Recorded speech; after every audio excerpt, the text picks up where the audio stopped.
welcome to JPod. This is a podcast on journalists and journalism. My name is Krishna Prasad and it's great to have you here. One of the great miracles in Indian television is that every new news channel overtakes the previous market leader in a matter of weeks. First, NDTV overtook Headlines Today soon after launch. Then, CNN-IBN overtook NDTV. Later, Times Now overtook CNN-IBN.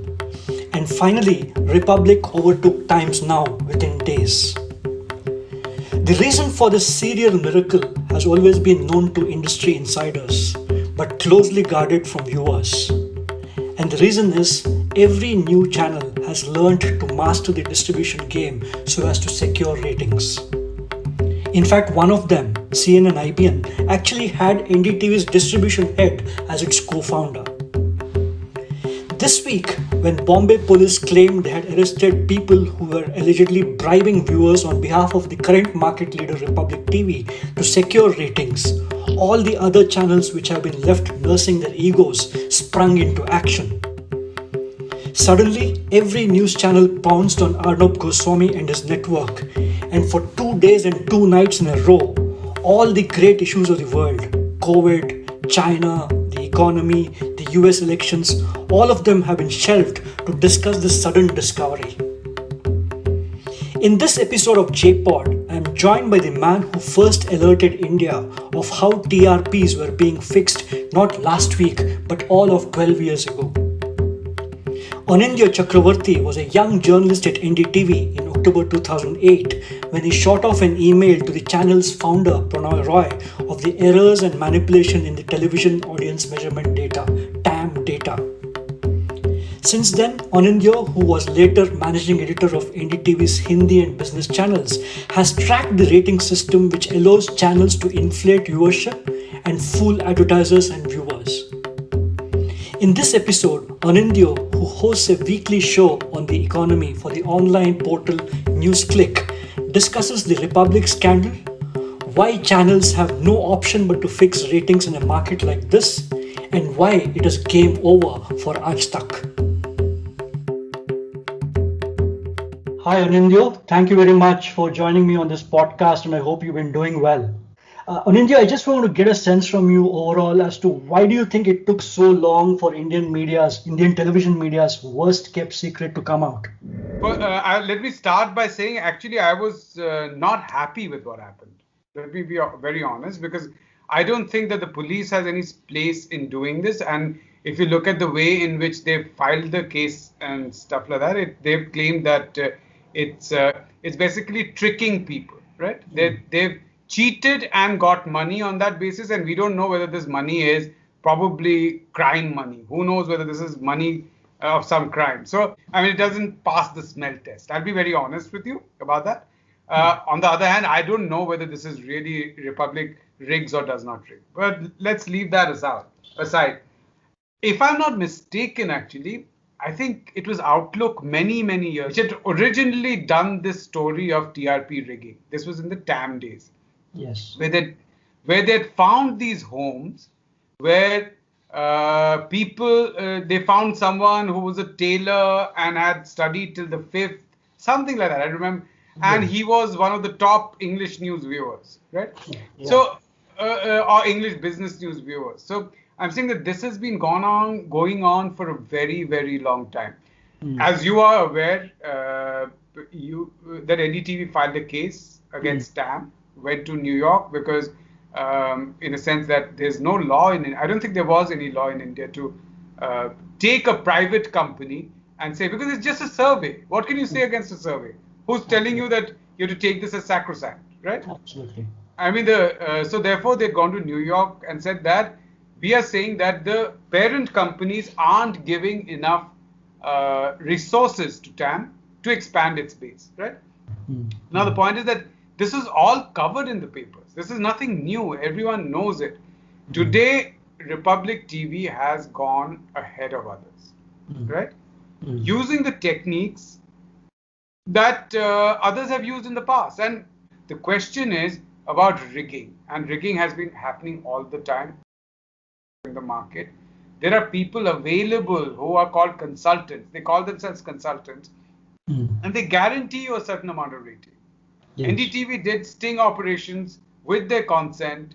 They were whistleblowers, and there are videos that they had been collected, and they were shared with TAM. And the TAM system actually came apart because of what NDTV, the campaign that NDTV ran. And uh, uh, again, as I'm saying, that this was always known, and everyone has done it out there. And I can say, as having been part of NDTV till 2018 and seeing NDTV's ratings even after that, that NDTV surely hadn't done it. That's all I can say. We in this country are basically floating in an ocean of fake. Newspapers claim exaggerated circulations, websites claim crazy numbers, opinion polls are rigged, the PM's Twitter followers are fake. So why should television ratings be pure?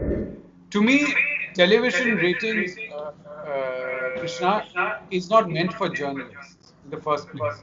Right. Television ratings are to be used by advertisers. Maybe that means that the people who run the channels in terms of their business, right, they Right. would be interested in it. They would put pressure on journalists and say that you aren't getting enough ratings. The, because what is a television rating at the end of the day? I mean, we keep hearing people think that it is basically the real number of people watching a channel. Mm. That's not true. There are Mm. 40,000 active meters covering about 167, 70,000 people, out of which, if I take something like a Hindi news channel, a leading Hindi news channel, not more than about 9,000, 9,500 sample viewers, that is people covered by meters, whose home meters are watching a Hindi news channel on a daily basis, right? Mm. On the basis of that, we are projecting for 84 crore people, 20 crore households, right? Yeah. Now, why is that survey required? That survey is required by advertisers because they want to know which, what is a young person aged below 22 watching right now? Are Mm. they watching channels which have sports? Because they want to target, let's say, Bonvita or some chocolate or some biscuit to these people. Right? Or they want to sell cars to men above the age of 45. So they'd be interested in knowing who these men are and what they're watching. Again, they don't want to know what men above the age of 45 are watching in, let's say, Kalahani in Orissa because they can't sell anything to those people. They want to know what is being watched in South Bombay, right? So it makes sense to advertisers because they want to know who is watching what because they want to target their ads to these people. But if journalists start looking at that and start saying that my news must be great because I'm being watched by more people, right? Then that is a basic problem in the system. So that is what causes this entire faking to happen because it is driven where journalism is revenue driven. It is no other reason. Revenue. That's all. In every newsroom, people are being told that you have to go get more ratings because otherwise we can't sustain it. I mean, ultimately, that's the point. So that is what happens. That again, let me give you a comparison for viewers. Let's take something like a leading Hindi general entertainment channel, like let's say Star Plus. If you take a 13-week average, Star Plus would be watched for by people for about those in metered homes for about an hour a day, right? Which is normal. I don't think that is rigged or anything because that is what people would watch, right? They watch two serials, you'll end up in 1 hour. Hindi news is watched for about 15, 16 minutes, not more than that. And we know what that content is, right? Yeah. That Yeah. content itself would essentially be, a lot of it would essentially be just entertainment, right? Correct. So actually, historically, if one looks at the amount of time people have been spending on news in India on a daily basis, it's not more than 4 or 5 minutes a day. News, proper news, because most people watch the headlines, then they move on. And they don't go to another news channel. When we think of competition, we say that, oh, people are not watching NDTV India, they're watching Republican. No, people who watch NDTV India only watch NDTV India, then go to cricket. Yeah. The competition is actually not the way people think it is. So, Mm. entertainment is watched more across the world. When you want to get ratings, you are going to turn your content into entertainment because it gets more viewers, viewers watch it for longer. It is going to improve your rating. This is the basic push that every channel faces. Every single channel faces it. Every single editor faces. If their proprietors, if their management tells them you have to get ratings, they're going to convert their content into entertainment. That is bound to happen. And the next stage is faking it. A general entertainment channel has 20% market share. By market share, I mean that amongst all general entertainment channel, it has 20% of the total ratings, right? Total viewership. If they rig 50-meter homes out of 40,000, 50-meter homes, they find out, right? Yeah. Go to those places and tell the family that, okay, you live in Dharavi, you have a 21-inch screen TV, it's old, it's not a good quality one, it has a meter. Here, take this 48-inch Samsung TV, top of the line. Here is a DTH connection free, and here is some money for you. Whatever you want to watch a movie, watch on this TV. But leave my channel on your metered TV for 5 hours a day, right? Yeah. So I get 50 such meter homes. That means about approximately 210 people, and tell them leave it on for 5 hours a day. You don't have to watch it. So the meter catches it as something that you have watched, right? What is the impact? The impact is not massive. The impact is that the 20% guy is going to go to 21.5%. I'll come to the implication of that later. If I take the same thing for Hindi news channels, 50 homes, 5 hours a day, fake viewership, then their viewership, if someone had 20% of Hindi news, they'd go to 26%. Big jump, 30% jump. And I want you to guess what happens if it is an English news channel. An English news channel which has 20% market share rigs in 50-meter homes out of 40,000, 50-meter homes, rigs it. What happens to their market share? I presume it will double? It goes to 80%. Wow. Rigging 50-meter homes can get you for 5 hours a day, will take you to 80% market share. 80%. The same for if you just get 10 homes, Krishna. Tell them to watch for 5 hours a day, you will go to 50% market share from 20%. You take those 10 homes and tell them to watch for 3 hours, you'll probably end up with 35% of the market. So you just need 10 homes. You just need to find out 10 homes. And are you telling me that people who are willing to lie about things which can cause people to die across the world, people who will lie about a girl being raped and who dies, they're going to bother about rigging 10-meter homes? I don't think it's going to matter to them. Well, that's the surprising part, which is that it's so obvious that only Republic seems to have done it. It's not possible. It's absolutely not possible. Everyone has done it. Without taking names, I will tell you that there were times when we've seen that one viewer is accounting, one viewer sitting in the old TAM days, we used to get data for towns with less than 1 lakh population, towns with 1 lakh to 10 lakh population, and then big cities, right? One viewer, there was one particular week, one viewer sitting in a small town with less than 1 lakh population in West Bengal. In those days, rural data was not collected. Accounted for some 60% of the viewership of the entire channel in that week. One viewer. All right?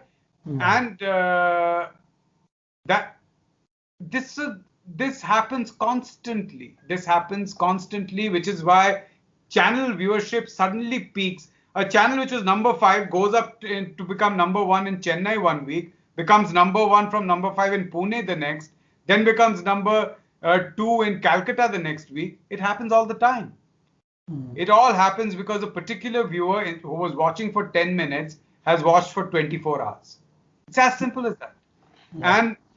And of course, like TAM and like Bark has apparently worked out a much better system by which it takes out outliers. But it's a thing, it's a fabric which has so many holes that by the time you darn one thing, there's another hole somewhere else. So it's almost impossible to deal with it.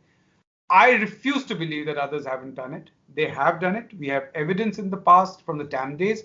I've not actually looked at ratings in the Bark period, but I'm sure that it's not too tough to find out what kind of anomalies emerge out of that as well. We now have a blazing border row with China. Yeah. We have a soaring COVID toll. We have a tanking economy. We have Hathras. We have all kinds of things all over the place. Why do you think TV channels last night felt it so important for all of them to feature this TRP Gotala in the 9 p.m. debates?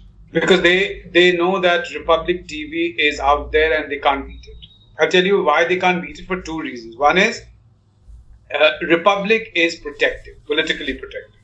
Maybe not in Maharashtra, but rest of India, right? And therefore its distribution is never going to be affected. Number one. And the content Arnab shows. Arnab is a very smart guy. He understands exactly what viewers like to watch, right? Yeah. And what the content Arnab shows is something that viewers will watch even without knowing. One of the things that people don't understand is that viewer behavior is actually very unconscious. Viewers sit with a remote in their hand. They keep flipping. They stop at a thing which stops them and then they continue looking at it. And viewers don't know how they're behaving. If you ask a viewer, how much time did you spend on a particular channel? They'll probably say, no, I didn't watch it for more than 5 minutes. And then you show them, no, I actually watched this for 1 hour. They don't really know. They don't recall. They're not conscious of their behavior. But there are studies, there are ways to look at it. I have kind of analyzed this for many years. Viewer behavior is very easy to predict. And it is essentially it's a very cynical way to look at how to do television.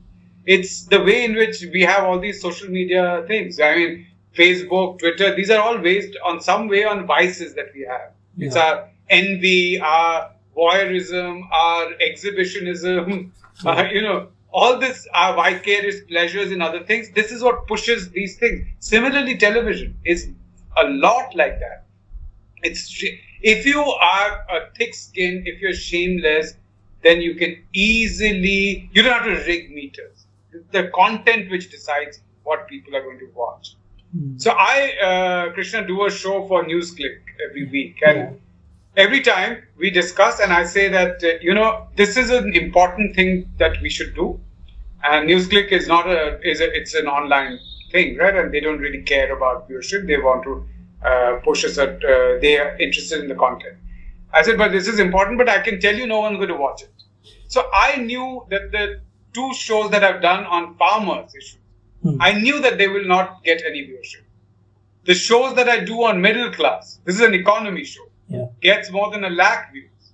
Farmers is 20,000. People aren't interested. They don't care. We've created a country like that. This is not rigging.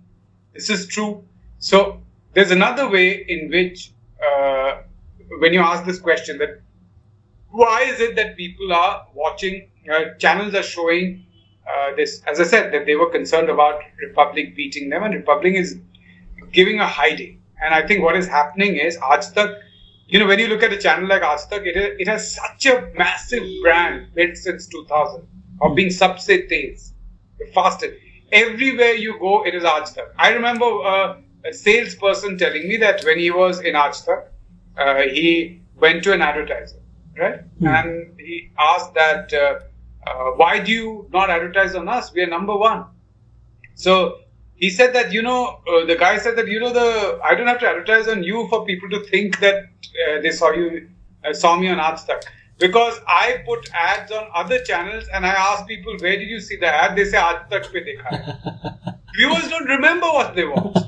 Quite often they don't look at the logo they watched. It is true. When in the old days, now I watch a lot of Netflix, so I know but even I forget what I watched. Was it on Prime Video? What is on Netflix? Where did I watch it? Right? So a lot of times we view things without even looking at the logo of the channel. We don't know where we saw it. Every time when we read an article which was shared on a social media platform, we click on the link and then we forget which publication was it. Yes. Where did I read it? Right? So the point is that Aaj Tak is a massive brand. If I look at Aaj Tak's reach, it has 50%. It is 50% of viewers in the country tune into Aaj Tak. And I would say that is an underestimation based on BAR. I would say more than that, have in a day or in a week tuned into Aaj Tak at some point, right? For even a minute. This channel, when it gets defeated, right, I think it can't make a comeback. I think it is being defeated by distribution fixing. And it has no answer to that. It cannot answer that at all. For me, I always said that Republic Bharat requires just viewers to accept Arnab's Hindi. That is all it required. Right? The day it was acquired, so ratings is actually a combination of 2-3 things. It is but I still feel that what you put out, if it is entertaining, people will watch you even if they say they don't watch you. It's a bit, it's a bit like, to use an analogy, it's a bit like pornography. Right? Those who watch pornography are never going to tell you they watch it. Right? Yeah. They're going to say, I was reading The Economist.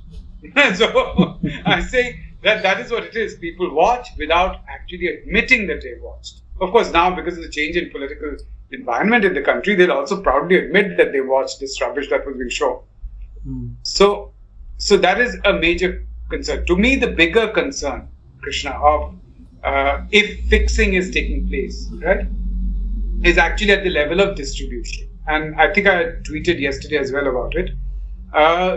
If you look at my former colleague and friend Ravish Kumar's show, which is Prime Time, you will see that every day you get emails and messages, and on Twitter people say that when it came at to 9 o'clock, NDTV India was switched off, or the audio went off. They think that it is NDTV's transmission which has a problem. Right? But someone is blocking it. Someone is blocking, and you don't have to block it across India. You don't have to. If there are 2,000 meters in Mumbai, you just have to shut out Mumbai, right? Yeah. Because then, even if the rest of India has watched you, your ratings will not show up. So what will happen? In other newsrooms, people will say, yeah, Ravish is doing a good job, but no one watches him. So we can't afford to do it. NDTV might back a Ravish, but we cannot afford to do it. Right? Because NDTV is the oldest brand, so it can still get some revenue from its brands and not rating. We can't afford to do it. We have to do what Arnab is doing. So by rigging or fixing distribution, stopping, blocking, making 10 houses watch a channel, you can actually, as I said, move a media house into a Godi media house. Because in most newsrooms, and I have to say that I have the luxury of working in a network in which my bosses, Radhika and Pranay Roy, always try to stop me from getting ratings. I have to fight with them to get ratings. So I'm saying that other people have a problem. Editors are told, if you can't get ratings, get out. Why are you here? Right? So it is easy for us to... I know you were editor of Outlook, right? And I know how you had to leave. So the point is here that we are all under pressure to do various things. Some people succumb, some people don't. Those who don't succumb are kicked out. So the people who succumb or are willing to accept it rise. And that is what is happening across newsrooms. So if Arnab is doing well, everyone is under pressure to do the same thing. And if ratings can be fixed to show Arnab is doing well. So I have no doubt that Arnab is watched by most people. A maximum number of people. But yesterday I put out a comparison on YouTube. At 9 o'clock, Ravish had more viewers than any other channel. Okay? On YouTube, live, Ravish had more viewers than any other channel which was transmitting live on YouTube. Now the YouTube numbers are much, much lower than television. There's no comparison. But still, I'm just looking at it. So let me say that at NDTV India might not be watched throughout the day, but at 9 o'clock when Ravish is coming on, it should be number 3, number 4. How is it number 10? How is it number 9? So I'm saying that when you look at that comparison, I have no doubt that Arnav might have 20% of the market. But does he have 80%? That is something that one has to question. I find So that that would difficult. be one of your unanswered questions, this whole thing as to this crazy spike. Yeah. To me, it also sounded pretty odd that, the kind of money that was being mentioned by the Bombay Police Commissioner, 400 rupees or 500 rupees, that looked a little, alarming in terms of quantum if you're trying to bribe somebody. It also sounded extremely strange to me that a channel and an anchor who clearly enjoys the patronage of the political establishment in Delhi has been left out to hang so obviously. That was the other unanswered thing. Was there any other unanswered questions in your mind after yesterday? Well, to me, that the unanswered question is that I don't know how true it is, but apparently, even the Mumbai police has admitted that the original FIR had named India Today TV, but when they did the investigation, they realized it was not India Today TV. It is actually Republic TV, right? So that's what route did they take and how did they reach? That is an unanswered question to me. I am surprised by what Mr. Javadekar said, I think yesterday, when he said that we have now reached an era of ratings journalism. He also said that मैं तंग आ गया हूँ ये सुशांत सिंह राजपूत और कोई खबर है or something. I think he said or someone else said, I've forgotten who said That it. is Kailash Vijay Varghya. That was Kailash Vijay. Okay. So he said that I'm now bored of it. Can you stop? To me, that seems a little odd because there is a clear political agenda behind this entire Sushant Singh Rajput game. We know that, right? I mean, it can be clearly drawn out. So to me, that seemed a little strange. Of course, that seems unanswered. To me, it looks like that maybe it's not working in Bihar. Who knows? So there's a bit of backpedaling happening now. I don't know. That if it's not worked, why should we do this anymore, right? Maybe the ground report is that people are not happy with the way in which the media is operating right now. That could be a case. Those are unanswered questions. Yesterday, I watched Republic TV for the first time in my life. And I saw that Arnav was saying that we are being attacked because we supported the Hindu sadhus in Palghar. We proved that the entire game in Hathras is a conspiracy. We proved that the Shaheen Bagh was a conspiracy. We opposed Pakistan, and that is why. So he was trying to spread out to everyone possible that helped me, right? So there is a political undertone. There's a game underfoot, which game is afoot, as they say, but I have no clue what that is, and that is a deeper story that is worth looking at. Globally, how many meters does, let's say, the United States, how many meters does the United States employ, the Nielsen meters as they were called long time back? How many meters do you think they would be using in their country, which is 250, 300 million population compared to us? But I think that the numbers are more or less the same. I don't think that the issue is about the numbers, frankly, Krishna, because the government of India, we use government data based on similar kind of numbers when it comes to surveys. So when I use the NABARD's financial inclusion, rural financial inclusion survey, I'm looking at the similar kind of numbers. So, but I'm projecting for the entire agricultural population and accepting that data. The question is stratification. The US is not as stratified as we are. It's not as heterogeneous as we are. It's a much more homogenized society. It is a more or less a single language society, except for maybe 2, 3 more languages which are spoken at home. But that does not translate into viewership in that sense. So to me, I would say that US can make predictions with much lower number of samples because of the homogeneity of it. Ultimately, I am not concerned about the fact that ratings are not accurate because it doesn't matter, right? If the question is if everyone has the money to be distributed equally, then people will watch you if you're good, people will not watch you if you're not good. It's as simple as that.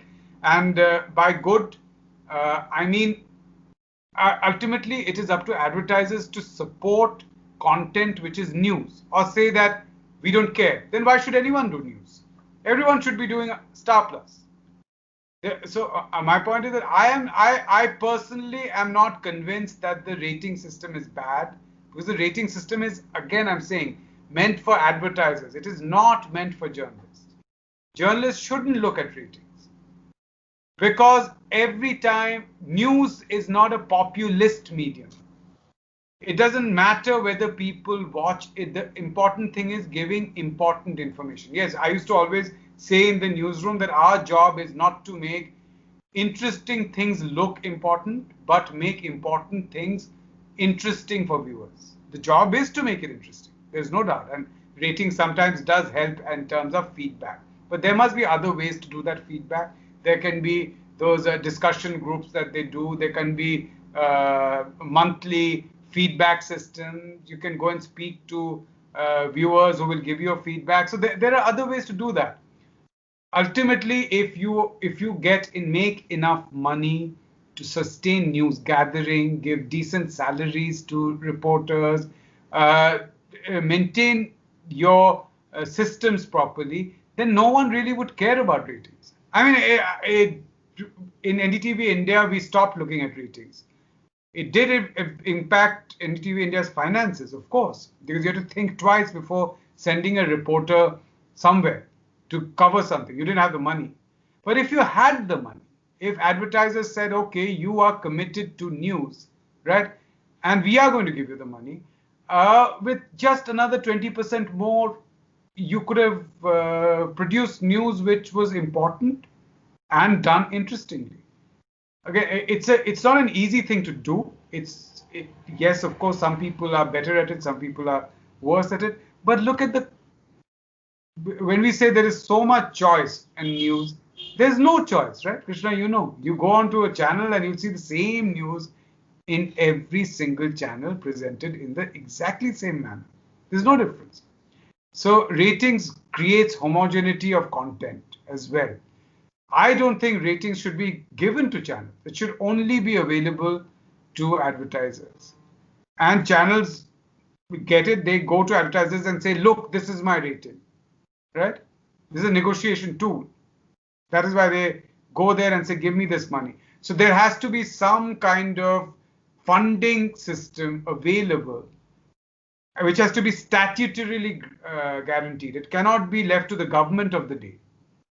As soon as you leave it to the government of the day, they're going to give it to channels who ensure that the content is what the government will like.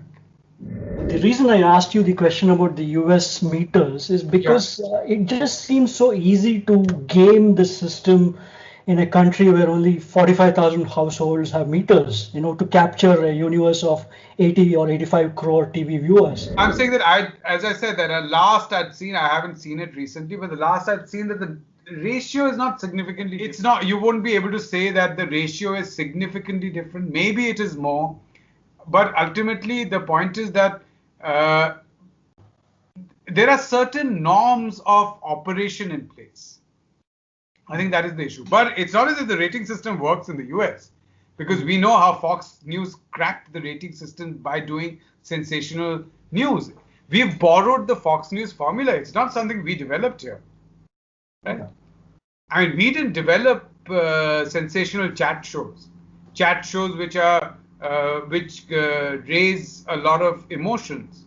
It was developed in the US by Fox News, by Bill O'Reilly, right? So I'm saying that these are things that actually came to us from the US, and we took it from there. I would say that if your people who are listening to this can actually go to, if they have Hotstar connection or any place, they can see a dramatized kind of a docu, it's a movie. It's called The Loudest Voice. It's a series. Yes. It's about Roger. It tells you how Roger Ailes actually managed to get viewers to come to a channel by tapping into very specific markets. So in the US, markets are absolutely monitored and the content is absolutely done to deliver to that market. They look at the data minute by minute, say, okay, this particular guest wasn't very good, or this gesture wasn't liked by viewers. Next time, don't repeat it. It is monitored like that. I remember watching a documentary, I think on Jay Leno's show or something like that. I've forgotten what, many years ago. And this is how the detail to which they go and cater to the market. If you look at Europe on the other hand, if you look at BBC, it's the other way around. They don't really care what the viewers think. Right? At least did not till very recently.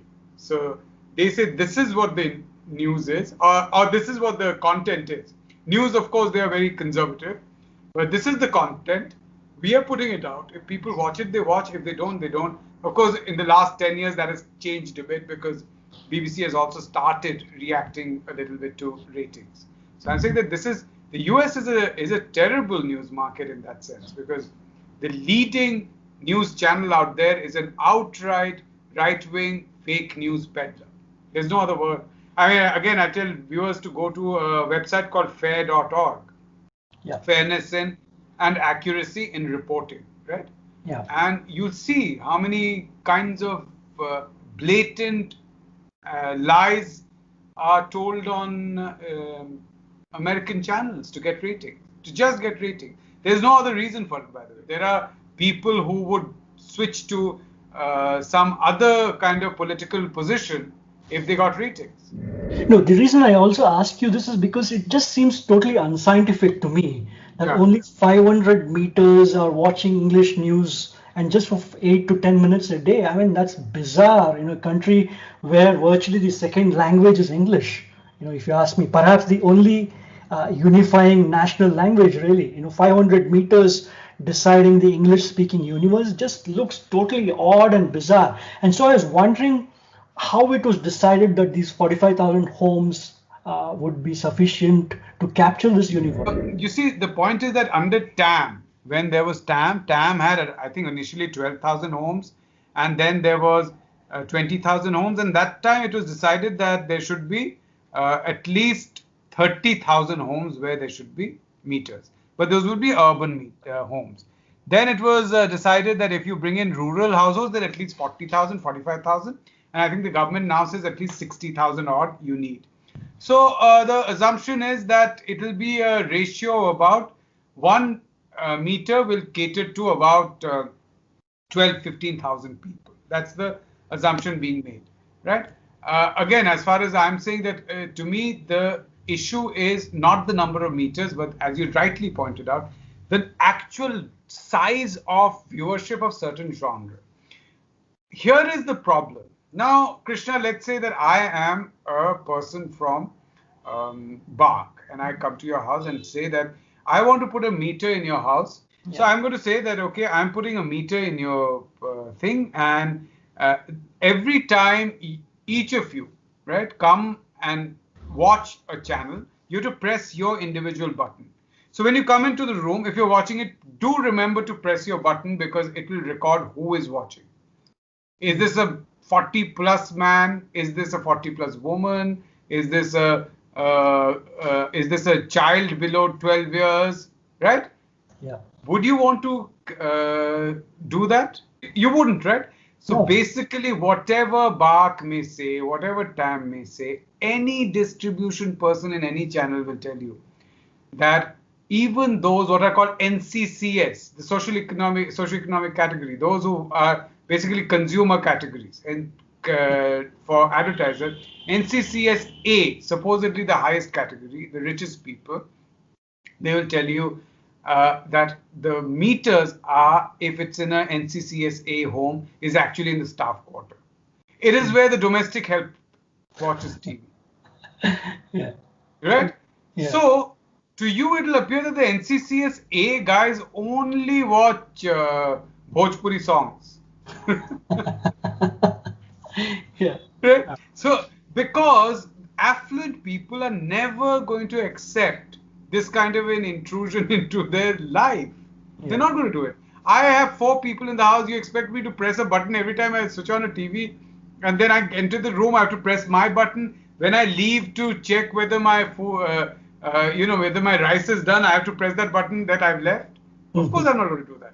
So invariably, English news will get underrepresented because a supposed English news viewer's meter is actually in the quarters where their domestic help lives. Right? So this is the basic issue. This is the basic problem of underrepresentation that happens. Could your set-top box be doing a better job than these barometers? Absolutely. Of course it could. I'm sure that DTH operators and every direct to home is collecting data. They are bound to collect it because they would at some day want to sell it to some advertiser. Have you seen it? I haven't seen it, but I'm sure they do it because for a simple reason they do it because they're not going to tell you. I'm sure it's illegal. I was told that sometimes on a DTH you'll see a number with some letters suddenly appear on a channel. Yeah. Right?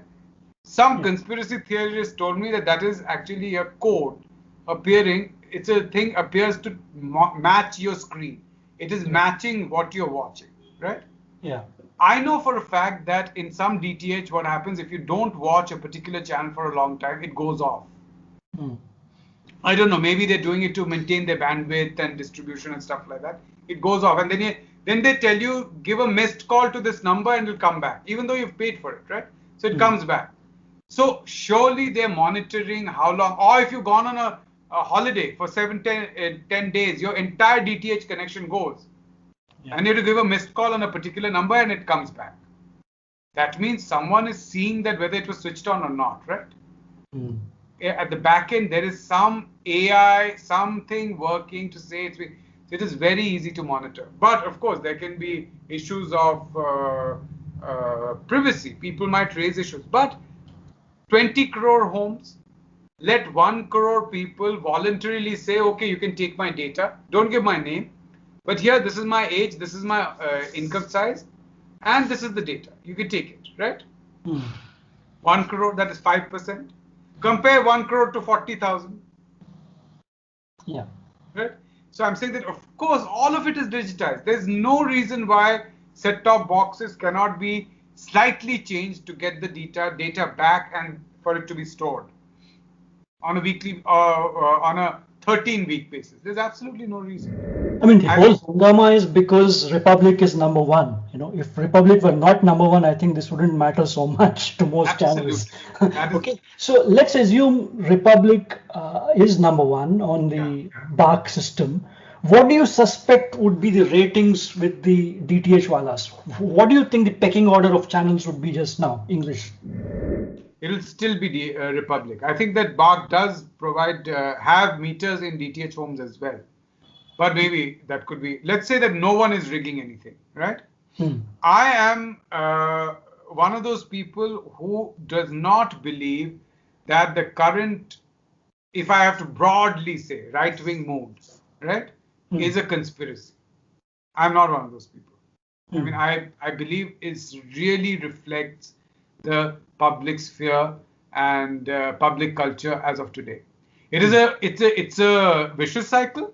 The public culture feeds into it and also feeds it. It's a simultaneous process, right? So I'm saying that I believe that people do watch what Republic TV is putting out because, let's just take a comparison with Fox News. Fox News has been the number one channel throughout the period that the Republicans did very badly in the US. Right? Because television viewership is a very peculiar thing. Television viewership is always oriented towards something which can stir your emotions, especially news viewership. Because we have to compare it to a newspaper. Historically, we have read newspapers in the morning. We've woken up, we're going to work, we read the newspapers, and we are reading the newspaper as part of, as a process of being alert, right? Television viewership is the exact reverse. You've come back from work, you're tired, you've had your meal, you've changed into your night clothes. At 9 o'clock, you're sitting, maybe having your dinner, or maybe you've eaten before that, and you want something which is going to be entertaining, which is why people watch entertainment, right? But men have a bigger skew towards news. And it is actually just a variant of what we Bengalis call adda, which is you are sitting there and you're saying, no, India has taught China a lesson. The other guy says, what rubbish? It hasn't. So this kind of largely uninformed debate and discussion which takes place informally in every home or every collection of places in it's a kind of it has a certain macho patriarchal thing where people will get a little angry, they will try to prove that they know more. This is all that has been put out there on television. That is what we are watching, which is why there's a huge male skew to that viewership. And people watch it. It is cheap television, it is watched. And I'm telling you from the experience of someone, I had put out a series of tweets sometimes last month, right? In 2008, towards the end of 2008, I was told that I should take charge of NDTV India, which was doing very badly in terms of finances and ratings. And I came and I was given a 1-year charge to fix things and then move on, because my Hindi was terrible in those days. And after that, I said, okay. So when I came in, NDTV India was at number 9, right? And I said, number 9, I know everything about ratings, because for 6 months I had studied ratings at that time. And I can take it to number 4, 5 very quickly. And in 6 months, in June 2009, we became number 4. We were number 1 in Delhi. We became number 4 in all India.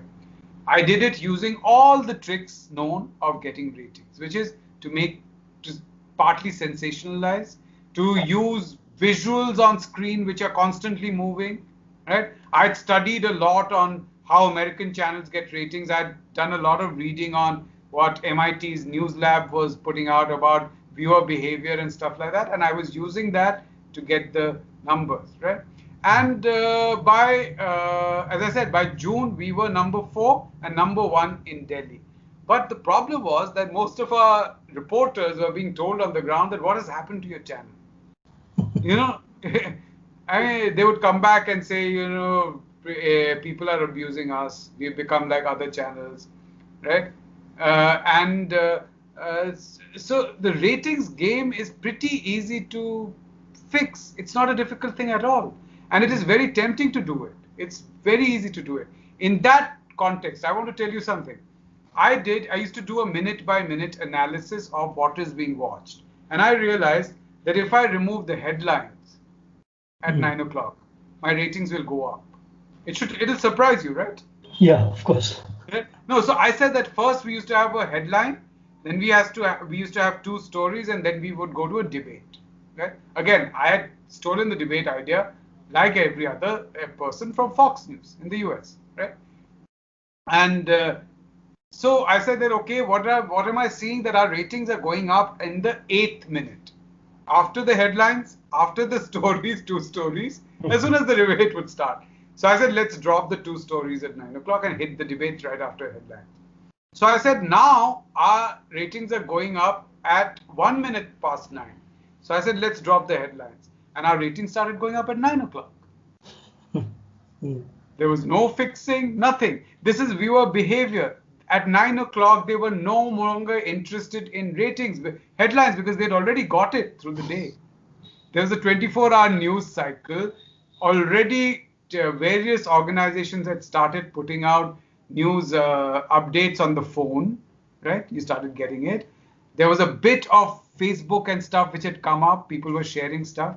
And there were 24-hour news channels running in offices, at corners of shops. People knew what the headlines were of the day. They weren't interested in it. They wanted someone to come and interpret those headlines for them. So that is the reality of ratings. That is how ratings work. That is how you can get ratings. Anyone can do what Arnab is doing. All they lack is a thick skin. You mentioned changing the headline approach, the debate approach. We've seen the Republic way of buying up viewers or allegedly buying up viewers, etc. Are there any other ways in which ratings can be fixed? So the ratings cannot be fixed in any other way. The one way is to say that uh, genres must be very tightly controlled. There has to be an oversight which says that after 3 months we look at all the content, and nowadays it's not that difficult. My former colleague Projit Chakravarty and Venu Satyamurthy, they had come up with models by which they could, with keywords, you could actually take out what content had been put out by channels, right? There are Israeli software which had already done that, and I'm talking about 2008. So it's a long way. AI has moved far away. There can be a group of citizens, let's say, or passed from various places. They can say, okay, in this month, these are the things that were shown. We don't count this as news. We think this is entertainment, right? A consensus. I'm saying this is a very utopian idea. And then at the end of the month, you say that all content across channels, which was about this particular thing, we are going to discount it by 60%, let's say. We'll count 40% as okay, your ratings are there, rest of it goes away, right? Once you do that, then channels will be forced to show news. They'll be forced to show news. Another thing is that if you look at something like NBSA, right, the News Broadcasting Standards Authority, it needs more teeth. It needs to act more often. Channels need to listen to it, right? I mean, my own experience is that right at the beginning, I had said that channels, Hindi channels, are showing astrology, right? 2 hours a day they show astrology, and that accounts for 12% at that time, 12% of their ratings. Now I am now only in the 88% of the market because I don't show it. Yeah. So the answer to that from a very senior person in the NBSA was that, well, astrology is also news. Now what do I say to that? Yeah. So that's that then, right? Every Hindi news channel has a show. It was started by the old ABP News in its Star News avatar called Saas Bahu or Sazish. Aaj Tak had Saas Bahu or Beti, and they together at between 2 to 3 were getting 70% of the market. Just these two. What they showed was the previous day's soap operas. They would go to the sets, they would interview the actors and actresses, and they would get a huge viewership of people who otherwise would watch the soap operas at night. They would want to come to these channels to see what their favorite actors and actresses were doing, right? So I said, okay, this is again 2008-9 when I had no interest in NTV India. I hardly spoke Hindi. I said that, okay, so we are going to start something called Saas Bahu or Sansar. Because in that slot, I was getting 2%. With Saas Bahu or Sansar, I took 15% out of the remaining 30. So every channel has that. That, by the way, in the TAM system was about 10% of total Hindi news ratings, if not more. So you remove dharm, astrology, Saas Bahu or Sansar, remove that. 25% of Hindi news ratings is gone. So I'm saying that the content has to be somehow said. There has to be strict content rule. This cannot be shown. This will not be counted. If you show this, we will not count it as ratings. Of course, this requires much more, but this requires an establishment which is interested in showing news to people. It's an establishment which is interested in telling people that it is in your interest to be informed. And that itself is a utopian notion in my mind. Aunindyo, you are, of course, very famous for alerting NDTV's founder, Dr. Prannoy Roy, of this kind of manipulation way back in 2008. Yeah. And that was the TAM ratings, the television audience measurement ratings. Yeah. How is that episode different from this or vice versa? I don't know how BARC reports its data, so it's difficult for me to say it. But the way in which TAM data was reported, our statistical team in NDTV, which used to then take the raw data and present it to us, give it to us, they were able to identify what they used to call intensity tables. So they would make a table and say people who watched less than 15 minutes in a week, people who watched less than 30 minutes, people who watched 30 minutes to 1 hour, this kind of thing. And that is the way we were able to see and note. This is a great innovation by the in-house team of Venu Satyamurthy and Pujit Chakravarty, who were there at that time. And they were able to tell us that this channel 40% of its viewership came from 3 individual homes. 40%, right? So we were able to do that and understand that this is how it is being influenced. Now, my point was also not that at that time we were not saying that let this be that this is rigging. Of course, it was rigging. We had data about it, we had information about it. We were saying that this is not representative of the market. If if out of 100 people who are watching, or let's say 1,000, 1,200 people who are watching, 2 people account for 40%, then this is not representative of the market. This is what Dr. Roy termed as an outlier. And he said these outliers need to be taken out of the system and then recalculate. So we showed to TAM. I calculated these and I said that if I remove these outliers and I'm taking a threshold of where 60% are watching 15 minutes, I'm taking out a threshold of someone who's watching 8 hours, right? And I'm saying suddenly I've become number 1 instead of number 3. So I'm saying that these outliers is what made a difference. I went to Tam Bark's website today and I read their entire paper, and they seem to suggest that they take out outliers. They have some way to take out outliers, right? To me, that seems impossible in the manner in which the average time spent per viewer has shot up in this period with the Sushant Singh Rajput thing. I find it very difficult to believe that outliers have all been taken out.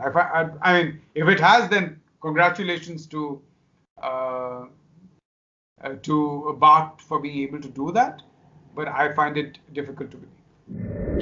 BARC, of course, is the Broadcast Audience Research Council, and it Yes. comprises advertisers, ad agencies, and broadcasting companies. Can a dispassionate person really expect objective ratings from 3 agencies which are mutually related and stand to benefit really if they rig this process? The point is, it is meant just for them. We take it seriously because of the revenue issue. Ultimately, I'm just coming back to that repeatedly. The fact is that the economy has done so badly that news channels don't make money. They barely cover their costs. That is why we care about this. Otherwise, who would care? If, let's say, instead of a revenue of 100 crore, a channel could get even 150 crore, right? It would not have to bother about ratings. There's no reason. Most channels spend 2% of their total cost on actual news gathering, out of pocket expenses for news gathering.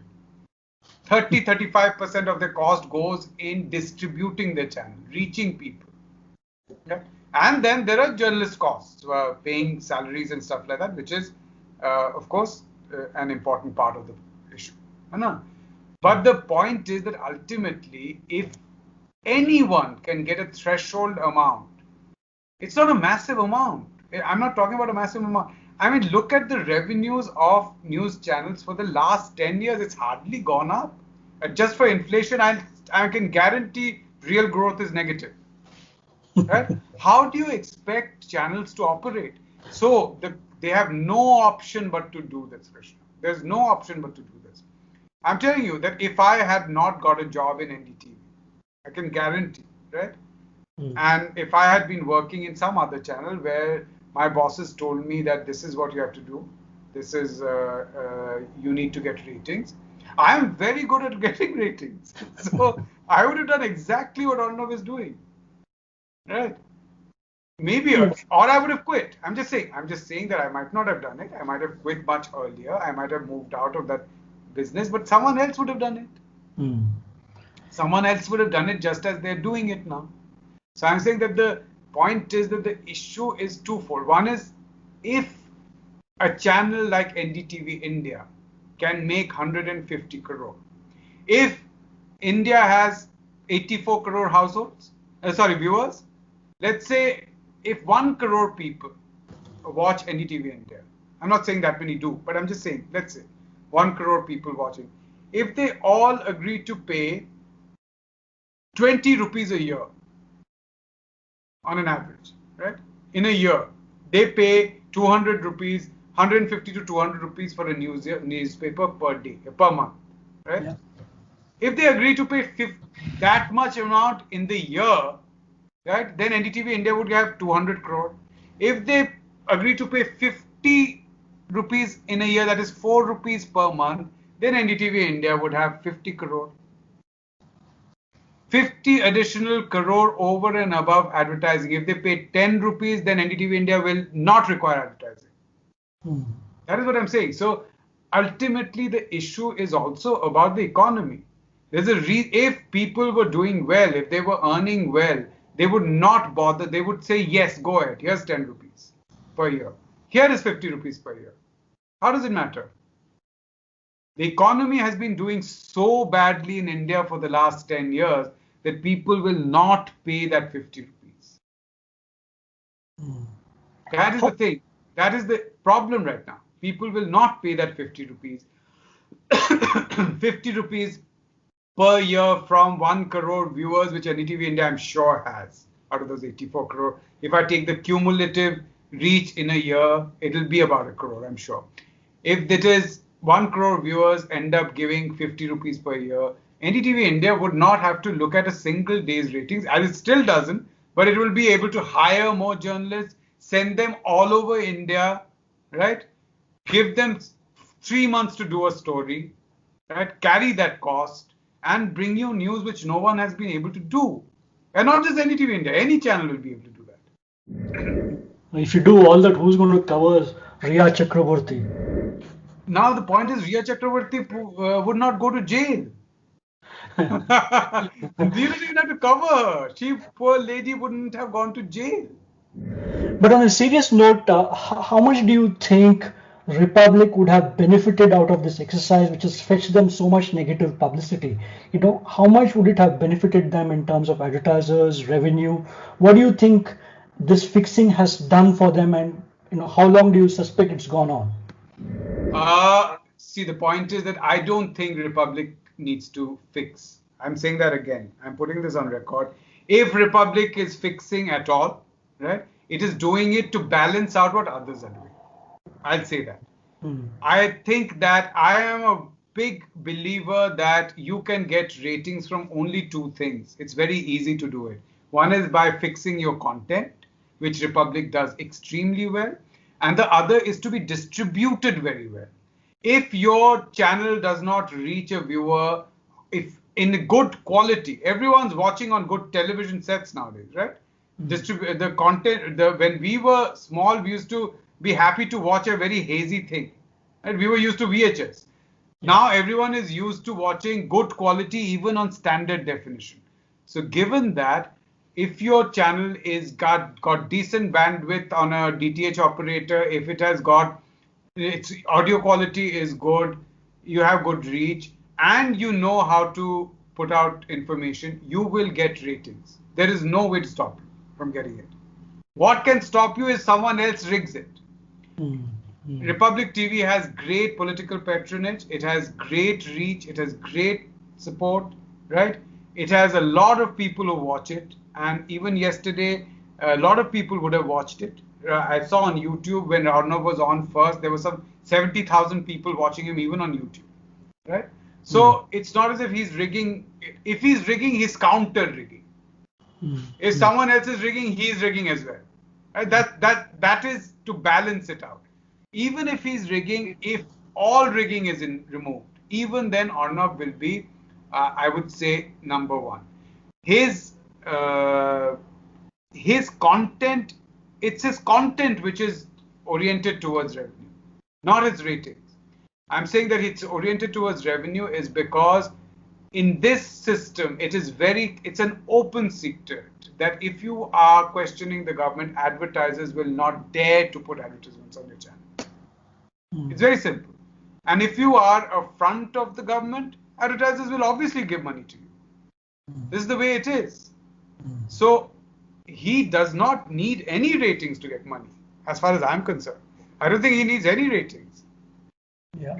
so he has great patronage for which advertisers will back him and say that please go ahead and take this money because we don't want to mess with you.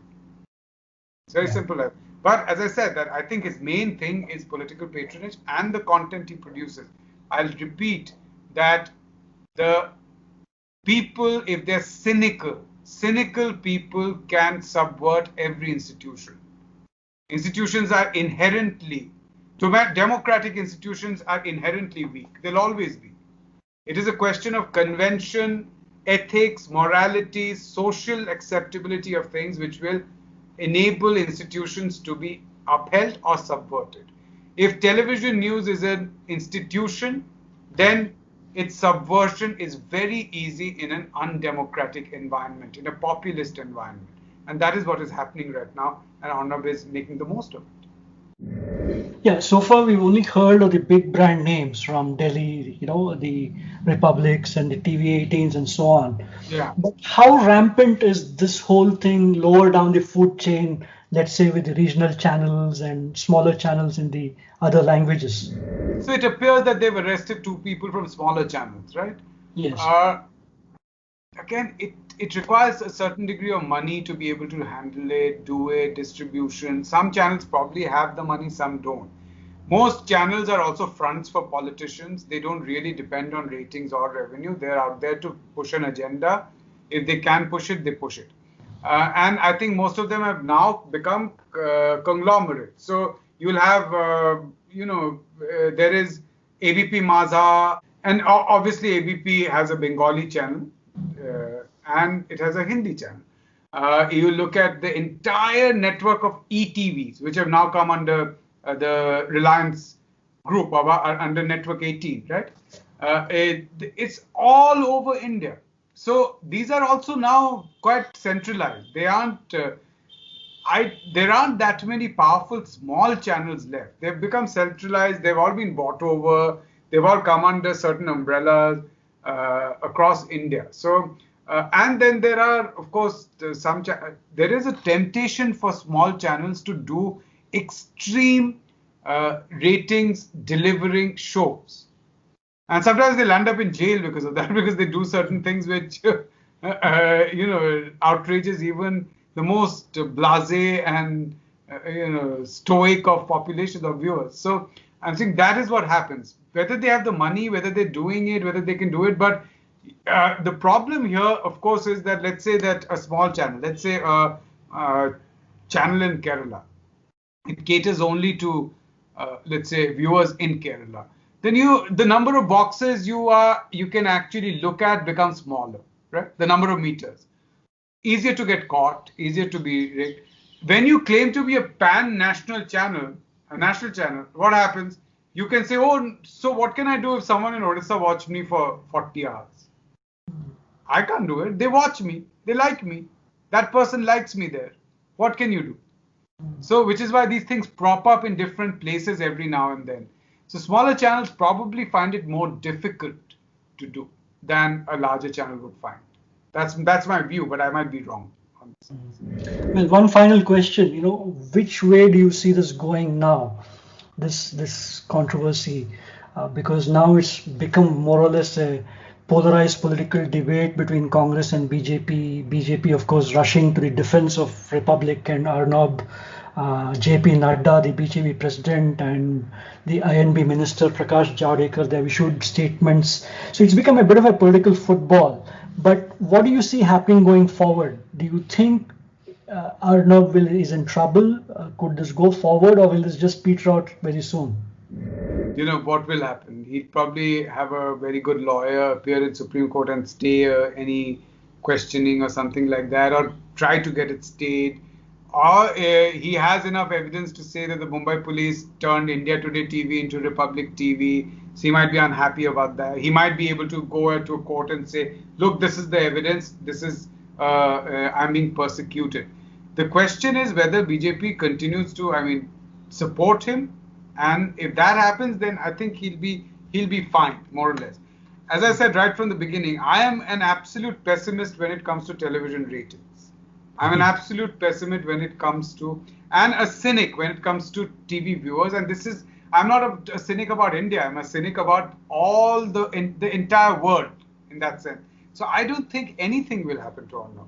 I believe that Arnav has made a breakthrough when it comes to Republic Hindi, and Aaj Tak cannot catch up with it.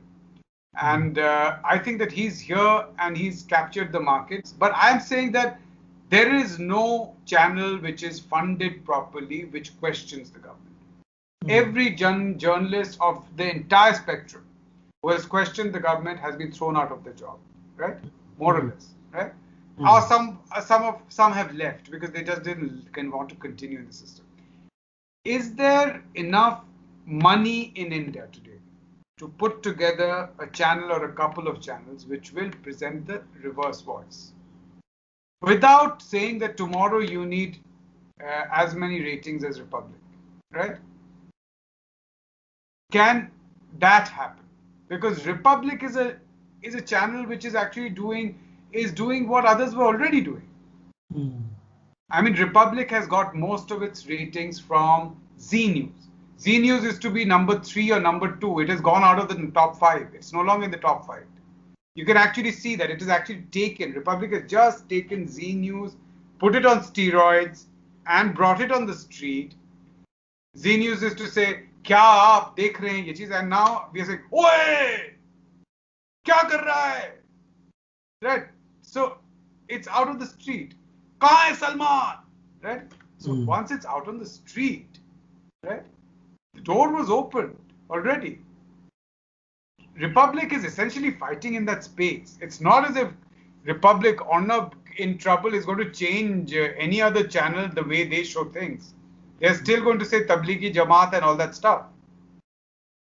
Yeah. Right. So I'm saying that the point is that ultimately, is there a way to protect and support a counter view, people who question? That's all. If that exists, right, then if those people, and many of them are very, very well known and very popular anchors, journalists, and if they can come together and put together something which will be funded and protected, and which will not be immediately target of 12 income tax rates, right? Or some WhatsApp message will be found in which they said something about I would like Coke when they meant Pepsi, right? And they'll be arrested for wanting drugs or something. I don't know. So I'm saying that if that atmosphere changes, and that atmosphere will only change, Krishna, if one thing happens. If a section of India's big business feels that things need to change, that democracy has to come back. Without money, no one can operate. It's not possible. It is not. You cannot expect a good journalist to suddenly say, my children will not go to school. I don't have to pay anyone's fees. My mother's medical bill will not be paid because I want to serve the country. It's not going to happen. Till there is enough money to sustain channels which will ask questions, Arnavs and all such people will continue and they will flourish. I'm ending on a pessimistic note here, but that is my view. Well, thank you, Aunindyo, for your time. It was wonderful talking to you and to hear your views on this. So thank you very much for your time, and I'll see you soon.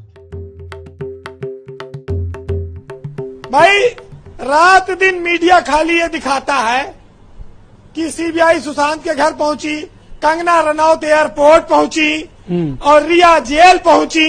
Media ये नहीं दिखाता है कि बेरोजगारी कहां पहुंची, चीन की सेना कहां तक पहुंची, जीडीपी कहां पहुंची, कोविड-19 का टेस्ट कहां तक पहुंचा। मीडिया ये नहीं दिखाता। The theme music for J-Pod was composed by me, Krishna Prasad, using GarageBand. You can follow Aunindyo Chakravarty on Twitter at AunindyoC, AUNINDYOC. You can also watch his weekly economy show at newsclick.in. Thank you all very much for joining us.